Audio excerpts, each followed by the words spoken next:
Hey everybody, and welcome back to another episode of The Jacob Show, where we talk about random physics things like springs and pulleys and kittens and... Wait, did I just say kittens? Anyway, I'm here with my co-hosts, Drew, Bryant, and Jimmy O'Day. Say hi everyone! Hey! Today on the show, we're going to talk a little bit about the EM spectrum. That's right, JT. The EM of EM spectrum stands for electromagnetic. Electromagnetic means of or relating to the interrelation of electric fields and magnetic fields, according to Google. So we're going to roll with that. Okay, sounds good. But could you tell me a little bit more about what exactly is on the electromagnetic spectrum? Of course. The EM spectrum shows us the different frequencies and wavelengths of electromagnetic waves. Well, what exactly are electromagnetic waves? Great question. Electromagnetic waves are waves created when electric fields and magnetic fields interfere with each other. Here's a diagram to give you a visual. As you can see, there is current going through the antenna. The red lines show the direction of the current. Moving current is what produces magnetic waves. Those magnetic waves interact with the electric fields of stationary atoms in the air. Those are the little blue dots you see. When the two fields interfere, they create an electromagnetic wave. The electromagnetic wave in this example would be a radio wave, because we're talking about a radio tower. Whoa! I didn't realize just how much went on in those towers I passed on the highway. Yeah, who knew? I don't know. Do you have any other interesting tidbits for us, Drew? Of course. A cool thing about EM waves is that they do not require a medium to travel. So they can travel in a vacuum? Duh! Regular waves like the ocean waves and sound waves require there to be a medium, because they are created by the movement of energy. That energy needs a medium to travel through. EM waves do not need a medium, but they still have the ability to travel through them. Whoa, Drew, can I talk now? Okay. Okay, the next thing we will discuss are the 7 different types of waves that can be found on your traditional EM spectrum. The first are radio waves. These waves have the longest wavelength but the lowest frequency. This means their waves are long and don't happen very frequently in the span of 1 second. Radio waves travel the farthest out of all the waves but are easily blocked. The next type of waves you may encounter on the EM spectrum are microwaves, which are slightly shorter in wavelength and have a slightly higher frequency than radio waves, but are still on the pretty long and low end of the spectrum. As many people already know, microwaves can be used to heat up food.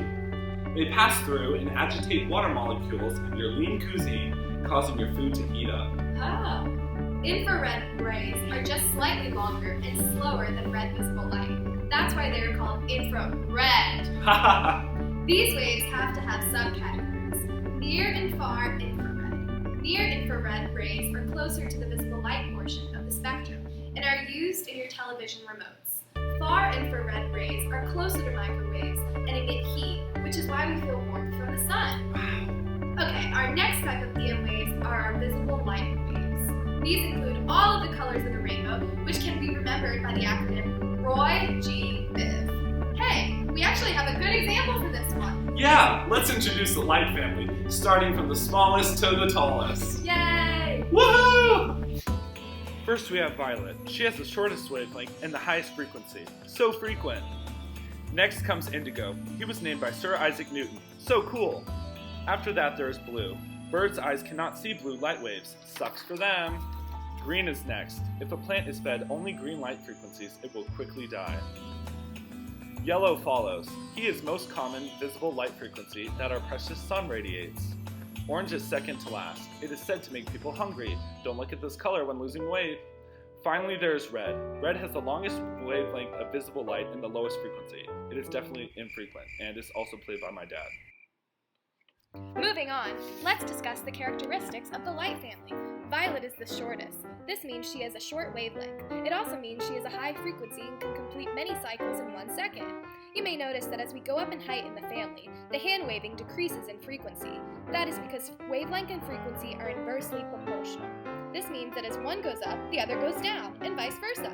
In this case, as length increases, frequency decreases. Red has the lowest frequency, as we've said. See how long it takes for 1 cycle. Wow, just wow, what an amazing bunch of colors. Okay, what are they doing? Did green just die? Wait, what is going on? Did they just do the dance move, the dab? I'm really confused now. Anyway, let's see how the colors do in a 1 second race. Alright, 3, 2, 1. go! Whoa! Violet has completed her cycle quickly and had extra time. And Red couldn't even come close to finishing a cycle. Let's watch it again in slow-mo. Well, that was intense. Go, go! Go, Violet! Wow! Let's finish up with the other types of EM waves now. Sounds good. Next on the spectrum is ultraviolet. Like infrared, there are subcategories. There are near, far, and extreme ultraviolet rays. Near is the closest to violet light, while extreme comes from the sun. Extreme ultraviolet light is what gives us sunburns. That is why scientists created a UV index that you can check on the Weather Channel. Most UV light is blocked by our atmosphere, but some still gets in, so we have to be careful and wear our sunscreen. After ultraviolet, we have X-ray. Everyone knows what X-rays are. Yep. They have short wavelengths and high frequencies and can pass through skin and muscle, but not bone. That is why we can see what is wrong with our skeletal system. X-rays are radioactive, so after prolonged exposure, they can be harmful. But in small doses and with proper protection, people can be X-rayed many times and not be hurt. Whoa. Lead is used to protect sensitive parts of the body because X-rays cannot pass through it. Ooh, can I do gamma rays? Sure, go ahead. Okay, last but not least are gamma rays. They are the polar opposite of radio waves. Gamma rays have the highest frequency and shortest wavelength. They are also the most energetic. These waves are generated by radioactive materials or super big explosions. Also, as a random side note, Hulk was created by gamma rays. That is very true. I think that was the last type of EM wave, right? Yup, that was the 7th one. Looks like it's a wrap. Yay! Bonus points!